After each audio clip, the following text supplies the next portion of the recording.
All right, go ahead and introduce yourself. My name is Jennifer Stevens.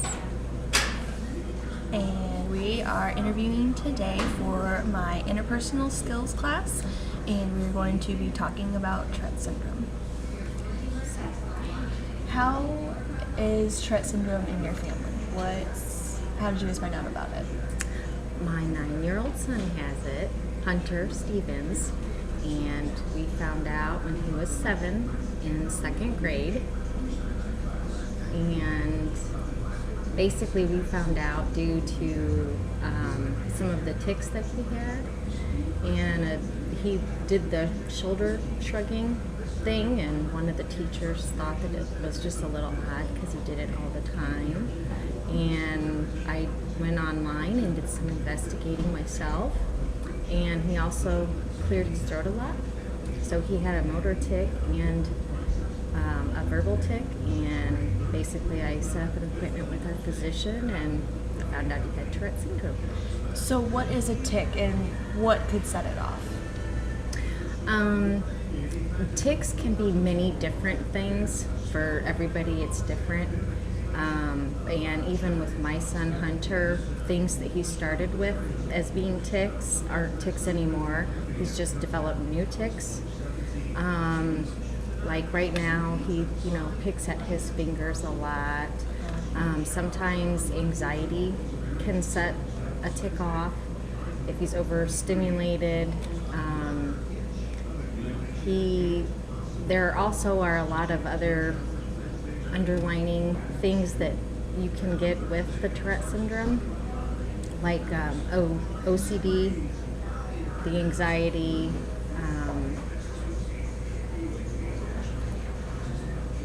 My mind has just gone blank. Okay, we can go to the next question.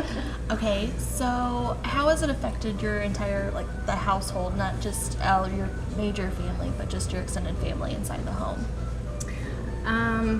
Basically, my husband and I had to do a lot of researching online, just basically, to see what the Tourette's was all about and how it would affect Hunter. And in doing all of that, we have realized that sometimes when he does things that we get annoyed at or something, we have to realize that his brain just isn't working the same.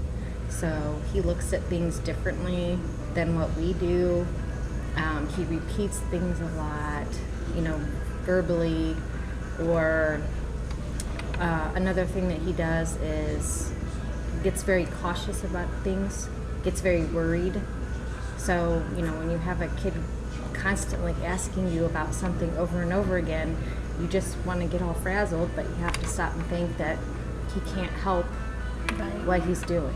So when you brought up the point that he repeats, does he do it in a mocking manner or in a way to possibly remember what you've said, or to just get it in his mind that this is what I need to do? Is it like a command that he repeats, or like I said, mocking?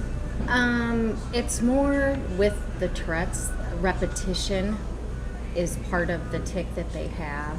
So they could do constant hand washing. He does have outbursts, which is also part of the Tourette's, where the impulsivity, impulsive, yeah, very impulsive, and things like that. They don't. There is no cure for Tourette syndrome, and when he gets older, it's supposed to diminish a little bit. There's only about 15% of people with Tourette syndrome where it's so bad that in adult life they still will have it, but he is not in that 15%. That's good. So is he on a medication or a therapy that he needs to go to? He is on medicine, but it's for the ADHD that he has. I do not believe that there really is a medicine that can cure all of the tics. I'm sure that they do have medicines out there that might lessen them, but I do not believe that they have anything that would completely cure it.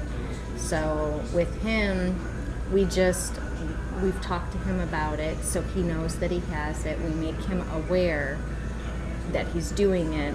When he plays video games right now, he sometimes will do some of his old tics where he might clear his throat again or keep repeating something over and over again. So we will just remind him that, hey, your Tourette's is acting up. Just wanted you to know that it was there. Right. So do you think that his, going back to his old tics is from frustration from a video game?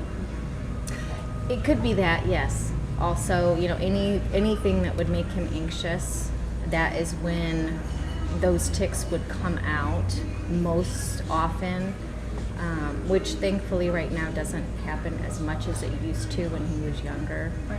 So, but I'm sure, when he gets older, he probably still will have to deal with that. So you've brought up the point of having obsessive compulsions and ADHD. Are those typically other disorders that come along with the Tourette syndrome? Yes, it is. Is there any other types that they usually have or could have? I do not.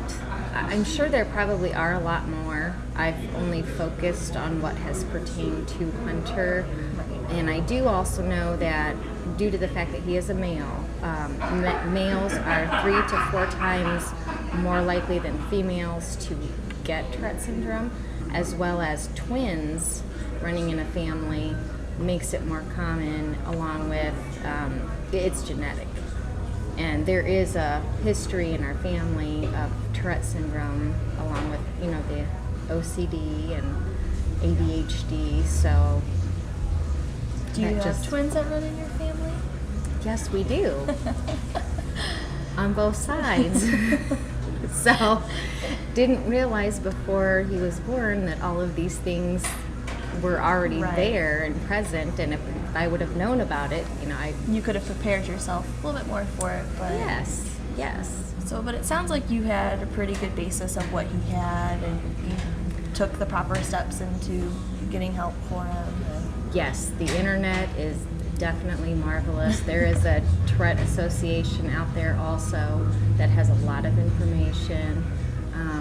It's something that might have seemed really scary at first isn't really that bad now, and his school has been a humongous help dealing with everything all through. And that was what I was going to ask you next, was about the school, if the school had helped any, or how that worked out in a normal classroom. The school has been very helpful. However, I have found that there's not a lot of education out there in regards to Tourette syndrome. So it would really be nice if that they could become a little more educated, because nowadays with students, you almost need to help each individual student to be able to learn and excel. And a lot of things with Hunter having the Tourette's, that he has difficulties with the writing. It's here in his head, but they all have a problem with the hand connection, trying to get it wrote down. As well as they, like ADHD, they just can't sit for very long. They get distracted easily. So the school's been very helpful with the IEP that we have, and his teachers have been loving, caring people. They've been very willing to try to figure out what is best for him with the Tourette's, and we have just been extremely happy about that, very blessed. So you brought up an IEP. What exactly is that? I forgot what it stands for, unfortunately. But basically that is in place for any child that has a disability. Therefore, you can't, for Hunter, for example, things that we noticed that he needed in the beginning. One thing was headphones. He would put headphones on just to calm himself down. So we were able to put that in with his IEP. Another thing that he has now is with schoolwork, or the school testing, he gets to go to a different room where he can be alone and just quiet and not be disturbed by anything. Right. And his teacher right now is also trying to see if she can get an IEP so that he doesn't have to do written tests, he can do verbal testing. Okay. Because that is, also... Since that's how he connects better, instead of Yes. writing, he can say it out loud. Mm-hmm. Oh, makes sense. So you've also talked about growing up that, or as an adult, he wouldn't ever be, cured of it. Mostly when they talk about adults, they don't ever really talk about how children have Tourette syndrome. They always talk about adults. And whenever you see it in films or TV shows, it always has the outburst of profanities. Yes. How often do cases of like Tourette syndrome do they actually have that profanity? 15%. That is such a low number compared to when you immediately think of Tourette. That's what I think of is, oh, my son's going to start swearing now. Right. But it's only 15%. That is it. And thankfully, that is not what he has. Good. That is really good. That would be hard, especially in the house. So I'll end this with one more, the last question. For when you said that he's only 9 right now. Mm-hmm. So when he steps into like a middle school setting and a high school setting, would like an IEP change, or would you have to look into different classroom settings for him, since a middle school and a high school is very different than elementary, where you're not with all the same students in a day, you really don't have a recess break, and you see many different teachers? The IEP, we reevaluate that every year.